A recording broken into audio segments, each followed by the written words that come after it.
দর্শক, Walton smart fridge presents TVS ইনসাইটে আপনাদের স্বাগত জানাচ্ছি। আমি Riyad Hossain. Stella featuring next level. Walton side by side fridge. আজ আমরা কথা বলবো বাংলাদেশের শিল্প কারখানা যে রিনিউয়েবল এনার্জিতে ধীরে ধীরে তারা যাচ্ছে, সাধারণ গ্রিডের বিদ্যুতের চাইতে তারা ঠিক কেন যাচ্ছে, এবং আমরা যেটা দেখলাম যে গত কয়েক বছরে এক্ষেত্রে উদ্যোক্তাদের বেশ আগ্রহ বাড়ছে। তো এই আগ্রহ কেন বাড়ছে, অথবা এই যে সাম্প্রতিক যে মধ্যপ্রাচ্যের যুদ্ধ, এই যুদ্ধের পরিস্থিতিতে তারা আসলে কিভাবে উপকৃত হচ্ছে, এই বিষয়টি নিয়ে বিজনেস স্ট্যান্ডার্ডে একটি প্রতিবেদন প্রকাশ হয়েছে, যেটি লিড রিপোর্ট হিসেবে প্রকাশ হয়েছে। প্রতিবেদনটি করেছেন বিজনেস স্ট্যান্ডার্ডের ডেপুটি এডিটর সাজ্জাদুর রহমান। আমরা বিষয়টি নিয়ে বিস্তারিত তার সঙ্গে আরও কথা বলবো। সাজ্জাদ ভাই, আপনাকে স্বাগত আমাদের স্টুডিওতে। এই যে আমাদের ইন্ডাস্ট্রিগুলা আপনার এই রিনিউয়েবল এনার্জিতে যাচ্ছে অনেক বেশি পরিমাণে, আগের তুলনায় আমরা জানি যে গত 10 বছর বা 15 বছর আগে যা ছিল, গত 5-6 বছর এটি ব্যাপকভাবে বেড়েছে, 500 মেগাওয়াট পর্যন্ত হয়ে গেছে আমরা যতদূর জানি। তো তারা আসলে কেন যাচ্ছে এই এত গতিতে, বা এত এই খাতে কেন তাদের এত আগ্রহ? ওকে, ধন্যবাদ রিয়াদ। 500 মেগাওয়াট আমি ফিগারটা কনজারভেটিভ দিয়েছি, এই ফিগারটা আসলে আরও বেশি। এটা আপনার অলরেডি ধরেন যে কেউ কেউ বলেছে 700-800 মেগাওয়াটও হয়েছে। তো এটা বেসিক্যালি এটা কিন্তু ঘটেছে আসলে গত 2-3 বছরে, তার আগে কিন্তু খুব একটা না। আপনি দেখবেন যে ইয়াংওয়ানে 40 মেগাওয়াট করেছিল 2021 সালে। ইয়াংওয়ান মানে চট্টগ্রামের কেপিজেড, কোরিয়ান ইপিজেড। তো বেসিক্যালি এটা গত 2 বছরে এটা অনেক গতি পেয়েছে, এবং এই 600-700 মেগাওয়াট গত 2-3 বছরে হয়েছে। আপনি এখানে আসলে কারণটা হচ্ছে, আপনি যদি দেখেন যে আমাদের আসলে আমি বলবো যে গত 3-4 বছর ধরে আমাদের এনার্জি ক্রাইসিসটা অনেক অ্যাকিউট হয়েছে। আপনি যদি দেখেন ইন্ডাস্ট্রিগুলোকে, আপনি যদি খোঁজ নেন 4-5 বছর আগে কিন্তু আসলে গ্যাস বা ইলেকট্রিসিটি তারা যেহেতু ক্যাপটিভ পাওয়ার করতো, সো গ্যাস তারা পেত। সো গ্যাসটা পেলে তারা ক্যাপটিভ পাওয়ার করে তাদের খুব আনইন্টারাপ্টেড তারা তাদের মেশিন চালাতে পারতো। কিন্তু গত 3-4 বছর ধরে যেটা হয়েছে যে আপনি এটা আসলে আমাদের ডোমেস্টিক এবং ইন্টারন্যাশনাল মার্কেটের বিভিন্ন কারণে আপনি এগুলো ধরেন যে রাশিয়া ইউক্রেন যুদ্ধের পরের থেকে বেসিক্যালি যখন আপনি এলএনজির দামটা অনেক বেড়ে গেল, যেহেতু আমরা তখন এলএনজির উপরে ডিপেন্ডেন্ট হয়েছি, সো তখন কিন্তু এটা ধরেন যে সরকার দেখবেন যে একটা সময় 2023 সালে ট্যারিফটা অনেক বাড়িয়ে দিল, ডাবল, 150%, 175%, 79% এরকমের। সো ইন্ডাস্ট্রির জন্য তখন তারা দেখলো যে আসলে এক হচ্ছে যে সাপ্লাইটা আনসার্টেন, অনিশ্চিত ঠিকভাবে পাবো কিনা, আরেকটা হচ্ছে যে তার ট্যারিফটা বেড়ে যাওয়া। যে গ্যাসের ধরেন যে 16 টাকা ছিল, এটা 32 টাকা হয়ে যাওয়া, 11 টাকা থেকে 30 টাকা হয়ে 30 টাকা হয়ে যাওয়া, এবং বিদ্যুতের দাম হয়ে গেছে নিয়ারলি 10 টাকা ইউনিট। তো ইন্ডাস্ট্রি তখন দেখলো যে আসলে আমি যদি আসলে এক হচ্ছে আনসার্টেনটি সাপ্লাই নিয়ে, আর একটা হচ্ছে যে আমার ট্যারিফ রেটটাও তো অনেক হাই, আগের মতো সস্তা নাই। সো তখন তারা আসলে চিন্তা করলো যে আসলে রিনিউয়েবল তো আমার এখানে একটা মানে সাস্টেনেবিলিটি আছে, এখানে নিজের পাওয়ার সে ইউজ করতে পারবে। তো তখন তারা আসলে এর পরের থেকে রিনিউয়েবলস নিয়ে, স্পেশালি সোলার পাওয়ার, আমাদের এটাই হতে পারে রিনিউয়েবলসের মধ্যে। তো তখন তারা ধরেন যে এর পরের থেকে এটা তারা ভাবনা শুরু, এবং গত 2 বছরে এটা অনেক গতি পেয়েছে। অনেক আপনি গার্মেন্টসে অনেক ফ্যাক্টরি করেছে, এবং গার্মেন্টসের বাইরে আপনি অনেক স্টিল মিল, অনেক বড় বড় ইন্ডাস্ট্রিয়াল কমপ্লেক্স, আপনি ধরেন যে ফ্রেশ মেঘনা, ওরা 23 মেগাওয়াট অনগোয়িং ওদের প্রজেক্টে নারায়ণগঞ্জে, ওদের যে ইন্ডাস্ট্রিয়াল কমপ্লেক্স। আপনি হামিম গ্রুপ 21 মেগাওয়াট করতেছে ওদের মাওনা ফ্যাক্টরিতে, আশুলিয়া এবং গাজীপুরে করেছে 8.5 মেগাওয়াট, আরও অ্যানাদার 17 মেগাওয়াট, 17 মেগাওয়াট কিন্তু মাওনার ফ্যাক্টরিতে করতেছে। তো এরকম কিন্তু অনেকেই করছে মূলত কারণ হচ্ছে যে ধরেন আনসার্টেনটি, এবং আসলে এটার যে ট্যারিফ। সোলারে আপনি যদি ট্যারিফের নিশ্চয়ই আপনি জানতে চাবেন, বাট তার আগেই বলছি আমি যে এখন আমাদের ন্যাশনাল গ্রিডের জন্য পার ইউনিটে খরচ হয় 9 টাকা 67 পয়সা। তো এটা যদি সোলার প্যানেল সে ইউজ করে, সোলার প্যানেলের লাইফ ধরা হয় 20 থেকে 25 বছর। তো আমি যদি লোয়ার রেঞ্জেই ধরি যে 20 বছর লাইফ, 20 বছরে আপনার পার ইউনিটে সোলারে কস্ট হয় 3.5 টাকা। সো অনেক খরচ, অনেক গ্যাপ। সো এইসব চিন্তা ভাবনা করে, যদিও এখানে একটা ক্যাপিটাল ইনভেস্টমেন্ট লাগে, তো তারপরেও কিন্তু ব্যবসায়ীরা এই দুইটা কারণের জন্যই আসলে সোলারে যাচ্ছে। আরেকটা কারণ আছে, সেটা আমি পরে আমি সেটাই আপনার কাছ থেকে আসলে জানতে চাই। এই যে আপনি যেটা বললেন যে খরচের দিক থেকে ইনস্টলেশনের শুরুতে একটা বড় ইনভেস্টমেন্ট আছে, তবুও তারা এটা করছে। রাইট। খরচে নিশ্চয়ই তাদের একটা সেভ আছে, কিন্তু আমরা তো যতদূর জানি ইন্টারন্যাশনাল একটা প্রেশারও আছে, কারণ Right. এই আমাদের বড় বাজার ইউরোপীয় ইউনিয়ন, সেখান থেকে প্রেশার আছে আমরা যাতে ফসিল ফুয়েল থেকে আমরা বের হয়ে এসে কম ব্যবহার হ্যাঁ, করে সোলারে আমরা যাই, বা অন্যান্য এই যে আমরা আমাদের ভূগর্ভস্থ পানির ব্যবহার কম করি। তো এইটাও কি কোনো একটা কারণ হিসেবে? ইয়েস, আপনি ঠিকই বলেছেন। এটা ধরেন যে পার্টিকুলারলি ইউরোপিয়ান ইউনিয়ন থেকে এই প্রেশারটা অনেক বেশি আছে, যে অনেক ফ্যাক্টরিকে আপনার ইউরোপের যে বায়ারগুলো তারা কিন্তু টার্গেট দিয়েছে যে তাদের এই সার্টেন লেভেলে রিনিউয়েবলস করতে হবে তাদের।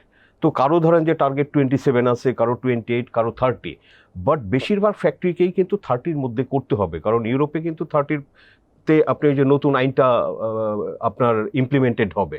সো তখন কিন্তু ধরেন যে এই যে কার্বন ট্যাক্স বা টোটাল সাপ্লাই চেইনটাই এর মধ্যে চলে আসবে। তো তখন কিন্তু আসলে সমস্যা হতে পারে বাংলাদেশের গার্মেন্ট এক্সপোর্টারদের বা ভ্যালু চেইনে যারা আছে, সাপ্লাই চেইনে। তো এ কারণে কিন্তু ধরেন যে আমি বলবো যে আরেকটা বুস্ট পেয়েছে, যে এটা করতেই যেহেতু হবে, তো অনেকে ধরেন যে সেটা করছে, এ কারণেই করছে যে বায়ারদের একটা প্রেশার আছে। যেমন H&M আমরা জানি যে বাংলাদেশের লার্জেস্ট বায়ার প্রবাবলি গার্মেন্টসের, তো তারা কিন্তু আসলে তাদের ফ্যাক্টরিগুলোকে এইরকম টার্গেট দিয়েছে। তাদের যে নমিনেটেড ফ্যাক্টরি যাদের থেকে তারা বাই করে সবাইকেই তারা টার্গেট দিয়েছে, এবং ইনসাইডাররা বলছে যে H&M এর এই রিকোয়ারমেন্ট আছে যে 2000 মেগাওয়াট রিনিউয়েবলস পাওয়ার ওর ফ্যাক্টরিগুলোর, H&M যাদের কাছ থেকে পোশাক যাদের ক্রয় থেকে করে। বাই করে। সো 2000 মেগাওয়াট শুধু তাদের থেকেই হতে পারে। এই আরেকটা বিষয়, ধরুন এটা তো আমরা জানি যে আমাদের ইন্ডাস্ট্রি, বিশেষ করে টেক্সটাইল ইন্ডাস্ট্রিগুলোতে হিউজ পাওয়ারের প্রয়োজন হয়, Right. এনার্জির প্রয়োজন হয়। তো নিশ্চয়ই তাদের ক্যাপাসিটিটা তো একটা বিষয় আছে। আমরা যে সোলারের কথা বললাম, সেই ক্যাপাসিটি আসলে তার কতটুকু, চাহিদার কতটুকু দিতে পারে? রাইট। আপনি ধরেন যে যেহেতু রুফটপ, মানে ছাদে করা ছাড়া তো এটার উপায় নাই, কারণ ফ্যাক্টরি কমপ্লেক্সে খোলা জায়গার মধ্যে তো আসলে ওই রকম জায়গা নাই বা এটা করবে, সবাই এটা রুফে করছে, ছাদে।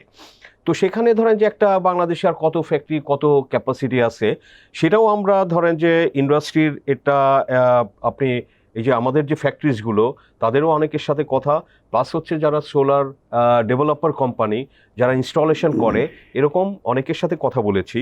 তো তাতে বাংলাদেশে ধরেন যে টোটাল যে ফ্যাক্টরিজ আছে, এই রুফটপে, ফ্যাক্টরির রুফটপে 2 থেকে 3000 মেগাওয়াট করা যেতে পারে, ম্যাক্সিমাম 3000 মেগাওয়াট করা যেতে পারে।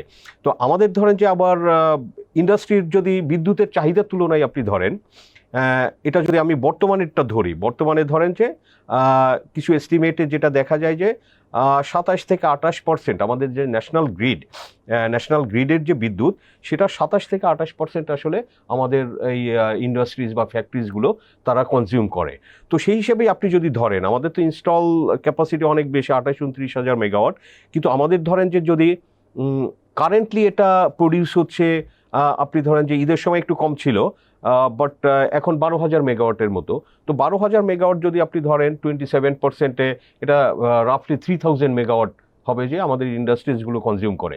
তাহলে দেখেন, আমি যদি সোলারের যে গতিতে হচ্ছে, 500-700 মেগাওয়াট অলরেডি হয়ে গেছে, এবং এই বছরের মধ্যে কিন্তু মিনিমাম আরও 500 মেগাওয়াট যোগ হবে, বিকজ আমি অনগোয়িং প্রজেক্টসগুলো পাইপলাইনে যেগুলো আছে, এরকম আমি 2-3টা এক্সাম্পলও দিলাম যে মেঘনাথ 23 আপনি হামিম করছে 2100 মেগাওয়াট, কোরিয়ান ইপিজেডে ইয়াংঅন 40 মেগাওয়াট করেছে, আরও 20 মেগাওয়াট করছে অনগোয়িং। নারায়ণগঞ্জে আপনার অনেকেই আছে, এনজেড অনেক আছে, তারা ইতিমধ্যে 10 মেগাওয়াট করেছে, আরো 10 মেগাওয়াট তারা কাজ চলছে তাদের। Every factory is doing that, আপনারা বললাম। তো যে কারণে এই বছরে বাই 26 মিনিমাম আরও 500 মেগাওয়াট এই সোলার পাওয়ার যোগ হবে। তাহলে দেখেন, আমার ইন্ডাস্ট্রি ন্যাশনাল গ্রিডের যদি 3000 মেগাওয়াট কনজিউম করে, তো সে কিন্তু 1/3 এই বাই দিস ইয়ার সে পেয়ে যাবে সোলার থেকে 1000 মেগাওয়াট সে পেয়ে যাবে। তো ন্যাশনাল গ্রিডের উপরে কিন্তু প্রেশারটা কম পড়বে, এবং সরকারের যেটা ইম্পোর্টেড ফুয়েল এনে তারপরে এই বিদ্যুৎ প্রডিউস করে তাদের দিতে হয়, অনেক সাবসিডি দিতে হয় আমরা জানি যে পিডিবির, তো এগুলো কিন্তু অনেকটা কমে আসবে। আমি যদি বাই দিস ইয়ার 1000 মেগাওয়াট পাই এবং এই গতিতে যদি চলে, আপনি ধরেন যে 27-28-এর মধ্যে 2-3 হাজার মেগাওয়াটে এই ইন্ডাস্ট্রিয়াল রুফটপেই কিন্তু সোলার পাওয়ার হয়ে যেতে পারে। এই যে যুদ্ধের পরিস্থিতির মধ্যে জ্বালানির একটা সংকট সারা পৃথিবীব্যাপী আছে, দাম বেড়ে গেছে, বাংলাদেশেও সংকটটা দেখা যাচ্ছে। এটি এই পরিস্থিতিতে ফ্যাক্টরিগুলো আসলে কিভাবে এর মাধ্যমে উপকৃত হচ্ছে? উপকৃত তো ধরেন যে অবশ্যই হচ্ছে, যেহেতু আমাদের এখানে এখনো দাম বাড়ায়নি ফুয়েলের বলে সরাসরি ইম্প্যাক্টটা পড়ছে না। আপনি যদি তেল গ্যাসের দাম বাড়ায়, আপনি কালকেই বিদ্যুতের দাম বাড়াতে হবে।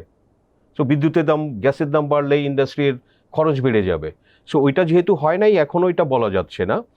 বাট ইন্ডাস্ট্রিগুলো অনেকেই যারা ভালো এবং বড় ইন্ডাস্ট্রি, তারা কিন্তু আসলে এটা লং টার্মে এটা দেখছে। আপনি সোলার প্যানেলে কিন্তু আপনার একটা ক্যাপিটাল ইনভেস্টমেন্ট আছে বেশ ভালো। এই যে 20 মেগাওয়াট করতে আপনার নিয়ারলি 100 crore, 80 to 100 কোটি টাকা খরচ আছে। তো এটা তো বাংলাদেশে আসলে কয়টা ফ্যাক্টরির, কয়টা ব্যবসায়ীর এই সক্ষমতা আছে যে সে 80 কোটি 100 কোটি টাকা সে রিনিউয়েবলে ইনভেস্ট করবে। তো এটারও ক্যাপাসিটি কম মানে অনেকেরই কম আছে। কেউ কেউ 1 মেগাওয়াট 2 মেগাওয়াট সেটা করছে। পার মেগাওয়াটে এখন ধরেন যে 4 কোটি টাকার মতো, 3.5 থেকে 4 কোটি টাকা খরচ হয়। এই যে এই গতিটা পাওয়ার আরেকটা কারণ, এটা 2 বছর আগে লাগতো 5 কোটি টাকার উপরে, 5 থেকে 5.5 কোটি। তো ধরেন যে 1 মেগাওয়াট প্রতি খরচ 2 কোটি টাকার মতো কমে গেছে। এটাও একটা কারণ যে ইন্ডাস্ট্রিজ বা মালিকরা তারা একটু উৎসাহিত হচ্ছে যে যেহেতু দামও কমেছে এই সময় তারা এটা করছে।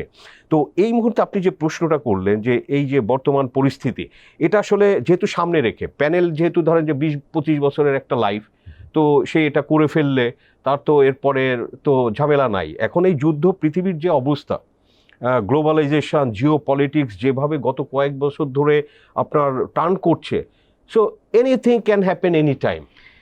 তো এটা নোবডি নোজ। আজকে যে বাংলাদেশ ধরেন যে আজকে নতুন সরকার গঠনের 10 দিন পরে এই যুদ্ধের মুখোমুখি, তো কেউ তো কিছু জানতো না। ওরা জ্বালানির ক্ষেত্রে যে অনিশ্চয়তা, হ্যাঁ। একটা অনিশ্চয়তা বড় বিষয়, আর একটা হচ্ছে ক্রমাগত এখন দাম বাড়তে থাকবে। এক্স্যাক্টলি। তো এই জায়গায় এটি তাদের জন্য একটা বড় রক্ষা কবচ হিসেবে কাজ করছে বলে মনে স্বস্তির বিষয়। হয়। কেউ যদি ধরেন যে তারা এখনো কিন্তু খুব বেশি যে পাচ্ছে তা না, তাদের চাহিদার, আপনি ধরেন যে চাহিদার কিন্তু 15-20% অনেকে করতে পারছে।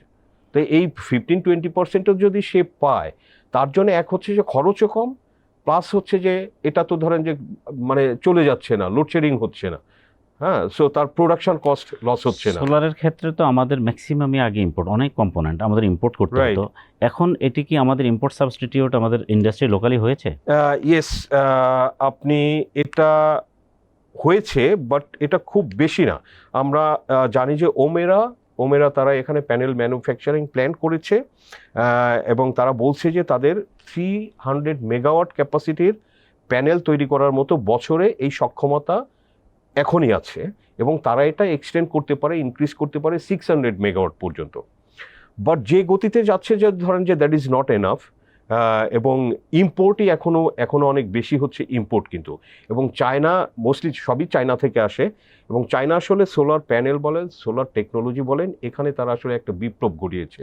সারা পৃথিবী সেটা স্বীকার করে, এবং চায়না আসলে রিনিউয়েবলসে, স্পেশালি সোলারে পৃথিবীতে লিড দিচ্ছে। তো ওরা এত মডার্ন এবং আপনার এফিশিয়েন্ট প্যানেল বানাচ্ছে এখন, যে ধরেন যে আগের মতো মোটা মোটা না, বা শুধু ছাদ না, এগুলো ওয়ালে বা বিভিন্ন জায়গা ফ্লোটিং, অনেক ধরনের তারা এই ধরনের টেকনোলজি নিয়ে আসতেছে, এবং সেগুলো আসলে আমাদের ব্যবসায়ীরাও এগুলো সামনে হয়তো তারা পিক করবে। কিন্তু এখানে যেহেতু ধরেন যে এই যে ওমেরা সোলার তারা প্যানেল ম্যানুফ্যাকচার করছে,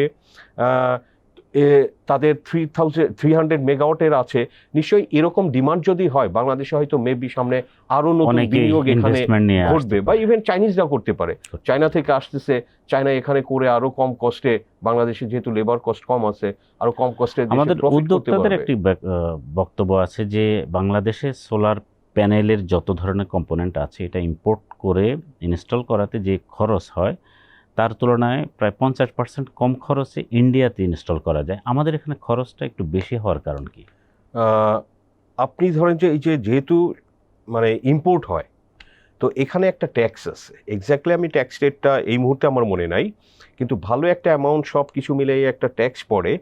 এটা একটা অন্যতম কারণ, যে এই কারণে ধরেন যে এডিশনাল কস্টটা পড়ে যায় বাংলাদেশে। আর ইন্ডিয়ার সাথে যেটা বললেন, আই থিঙ্ক সেটা, আমি ইন্ডিয়ার ইন্ডাস্ট্রিয়াল রুপটপের বিষয়টা জানি না, কিন্তু সেটা হচ্ছে যে আমাদের এখানে সরকার বিভিন্ন সময় যেটা সোলার প্রজেক্ট করতে চেয়েছে বা প্রাইভেট সেক্টরকে তারা দিয়েছে, তো সেই কস্ট আসলে ইন্ডিয়া থেকে বাংলাদেশে অনেক বেশি, যেটা ইউনিট কস্ট আপনি দেখবেন এগুলো বেশি। সেটার ডিফারেন্ট রিজন আছে, যে আমাদের এখানে আসলে ওই যে এগুলো তো বড় প্ল্যান করতে গেলে আপনার ইউনিট ল্যান্ড, সো ল্যান্ডের একটা অ্যাকুইজিশন বাংলাদেশে ইজ এ কমপ্লেক্স ইস্যু, এবং এটা অনেক এক্সপেন্সিভ, বিভিন্ন কারণে হয়ে যায়। এটা ওয়ান অফ দ্য রিজন বাংলাদেশে আসলে এই কস্টিংটা বেশি।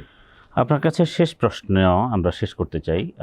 এই যে সোলারে অনেকে যাচ্ছে, আমরা দেখলাম যে সরকারেরও একটা উদ্যোগ আছে যে নেট মিটারিং একটা উদ্যোগ সরকারের আছে, এটি কি আসলে কোনোভাবে এই ক্ষেত্রে যারা বিনিয়োগ করছে তাদের হেল্প করছে? ইয়েস, অবশ্যই এটা বুস্ট করেছে। দেখেন নেট মিটারিং জিনিসটা কি, আপনার নেট মিটারিং হচ্ছে আপনি ধরেন যে এই যে এখন যারা শুধু ক্লোথ বানায় মানে কাটিং অ্যান্ড মেকিং, হ্যাঁ এটা করে যারা, তো তাদের তো আসলে ওই রকম আপনি পাওয়ার কনজাম্পশন বিদ্যুতের অতটা চাহিদা তো তাদের নাই।